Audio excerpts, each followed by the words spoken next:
नमस्कार जी। मेरा नाम राजेश है और मैं महिंद्रा समिट कंपनी से हूँ और यह वही महिंद्रा है जो ट्रैक्टर बनाती है। अब ये खेती बाड़ी की दवाइयाँ भी बना रही है, वह भी जापानी तकनीक के साथ। तो अभी जैसे आप सेब की फसल ले रहे हैं, उसके ऊपर आपने बताया कि आप महिंद्रा समिट का जिंगो एनएक्सजी का इस्तेमाल करते हैं। तो आप जिंगो एनएक्सजी के बारे में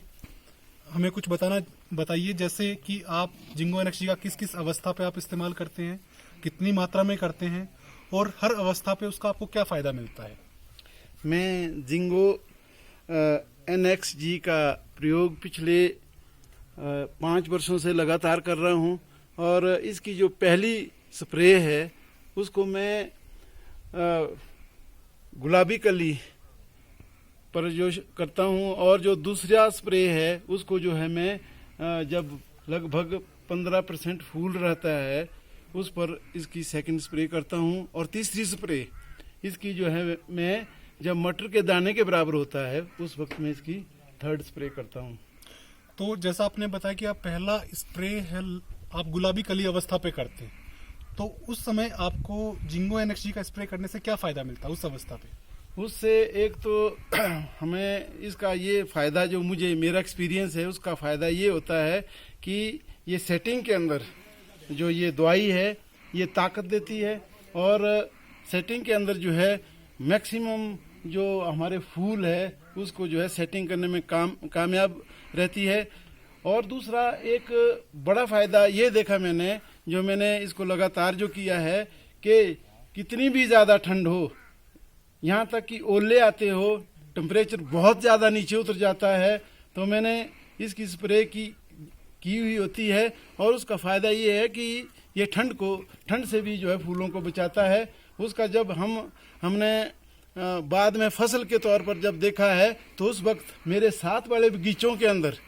उनके सेब नहीं होते हैं और मेरे जो है इस सेब होते हैं और वो भी बम्पर क्रॉप में होते हैं, जो कि एक हैरानी की बात है। मुझे लगता है कि ये जिंगो का ही कमाल है, जिसकी वजह से जो है मेरे पिछले 5 वर्षों से लगातार इतने ज़्यादा फसल आ रही है जिसका मैं वर्णन नहीं कर सकता हूँ। तो जिंगो एनर्जी का इस्तेमाल करने से जो आपका सेब है उसकी साइज के ऊपर भी कभी आपने इसका कोई प्रभाव देखा है। इसके अंदर जो जिंगो की जो शेप की मैं बात करूं, जो लंबोत्रा वाला इसका जो मैं 3 स्प्रे करता हूँ, इसका जो है मैंने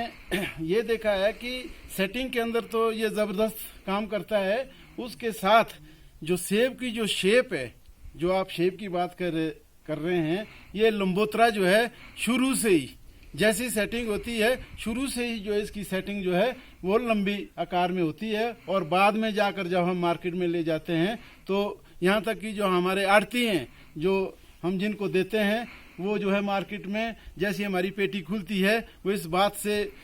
शुरू कर देते कि लंबोत्रा सेब आ गया, लंबोत्रा सेब आ गया है, इस तरह की जो बात करते हैं। और मुझे लगता है कि ये जो है जो मैं 3 डोजें जो है इसकी न्यूट्रिएंट्स की, जिंगो न्यूट्रिएंट्स की देता हूँ, इससे जो है वो सारा कमाल जो है उसी का ही है।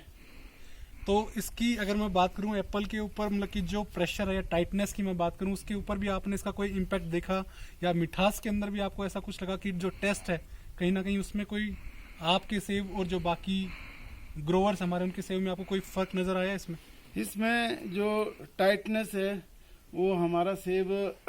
बहुत ज़्यादा टाइट होता है, जो प्रेशर होता है। हम जो अपना मैक्सिमम सेब जो है वो अदानी को देते हैं, हमारा सेब जो है वो बहुत उसमें प्रेशर जो है बहुत ज़्यादा होता है, वहाँ कभी भी ये रिजेक्ट नहीं होता है। नंबर 1। दूसरी बात ये है कि जहाँ तक इसका मिठास के ऊपर मैंने सवाल देखा है, इसका जो मिठास है वो जो है कई गुना ज़्यादा अलग तरह का जो है वो मिठास हमारे सेब के अंदर है, जो मैंने अच्छे से अच्छे बगीचे वालों के देखे हैं और उनकी उतनी मिठास मैंने नहीं देखी है। तो आप बाकी ग्रोवर्स को क्या सलाह देना चाहेंगे जिंगो एनएक्सजी के बारे में। जिंगो इसमें ऐसा है कि मेरे पास जो काम करते हैं मैं तो उनको भी यही सलाह देता हूँ और मैं ही इस जिंगो को लाके उनको डोज जो बताता हूँ कि इसको जो 200 ml पर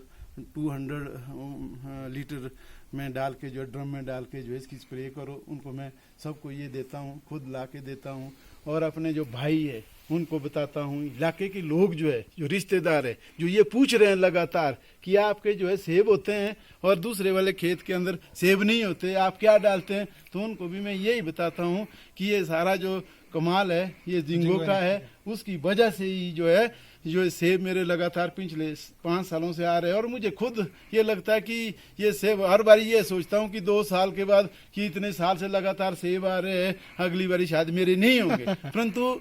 ये जिंगो एक ऐसी चीज है कि जो हर बार देती है और मुझे लग रहा है कि अगली इस बारी अगर मेरे बीमे देखे खेत में देखे जाएं उतना मतलब काफी सेब देने के बावजूद भी ये जो है इस बारी मुझे लगता है कि बम्पर क्रॉप होगी, चाहे बारिश हो चाहे उस वक्त आपके फूल के टाइम जो है कितनी भी ठंड हो। कई बार तो हमने देखा कि हमारे घर के साथ यहाँ ऊपर बर्फ गिरी, ओला गिरा, पिछली बार जो है लगभग 3-3 इंच ओला गिरा, उसके बावजूद भी जो हमारे बम्पर क्रॉप हुई और वो सारा कारण जो है जिंगू की वजह से है। तो ये प्रताप जी के जिंगो एनएक्सटी के बारे में इन्होंने हमें बताया और आपका बहुत बहुत धन्यवाद। Thank you sir. Thank you sir.